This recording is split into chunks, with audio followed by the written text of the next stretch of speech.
MMA Viking here with Umeå's finest, Tor Troéng, the Hammer.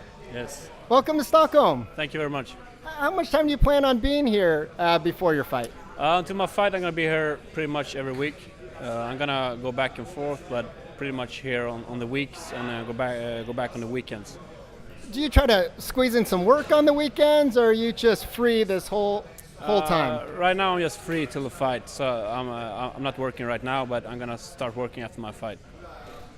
Do you think this is like crunch time for you in the UFC? You've lost 2 straight. Where do you think this puts you? I mean, obviously I have to win. That's not much about that. I mean, it's pretty much the same for every fight. I mean, I always have to win, so it doesn't change that much. But of course, I see what the point I am at right now. I need to win. Let's talk about your last bout in Dublin. And we didn't talk to you after. I haven't heard your opinions about it, but it seemed like after the fight you were just more disappointed than beat up in yourself, maybe. Can you talk about what you took away from that fight and what went wrong? I learned a lot from that fight, actually. I mean, it was pretty much my last 2 fights. It's been pretty much the same. I mean, I had trouble performing, and that's what I really learned from the last fight. I didn't learn that from the previous fight. I don't know why. I think I find like excuses instead of finding the real issue, the real problem. So I kind of learned that now, and I start working on it. So like 1 week after the fight, I start working with a good sports psychologist to help me with getting back on track. So I mean, it feels very good. I feel like I've taken a lot of steps in that areas, and that gives a lot to me.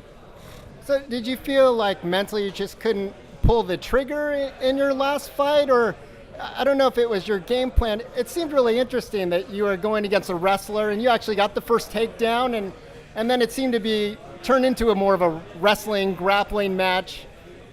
What was your game plan for that fight? I mean, the game plan was pretty much putting pressure on him, and even if it was on standing or on the ground, I'm going to put pressure on him. And I don't think the problem was the game plan, the problem was the performance.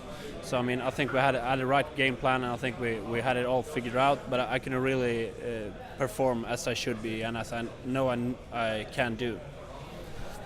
And you fought still kind of in the summer here in Sweden. Is it harder to fight in Sweden? Like, everyone's gone in the summer. Like, can you actually properly train here when it's not like winter time, when everyone's in the gym and actually out of the sun? Look at the place. Everybody's here, so I don't have any problem at all performing. I mean, I think it's a great time to train at. I like training in the summer, so it gives me more energy when it's nice weather, and I like it. So it doesn't really matter for me.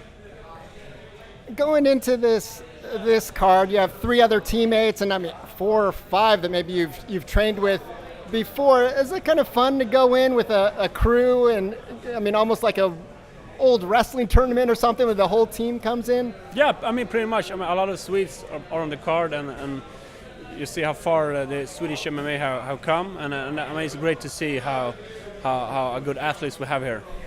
So Umeå, I mean everyone knows you up there. Is there going to be a big contingent that actually come down here? Are they going to take a bus? I saw like people are going to watch it at this O'Leary's restaurant up there. So are more of the fans going to stay up there and watch, or make the trip down? I think a lot of fans going to come down. I heard a lot of guys going to come down to watch the fight. So hopefully be a lot of Umeå fans there. Great, Tor. Thanks, and we look forward to seeing you on October 4th. Thank you very much. Bye, Tor. Thank you.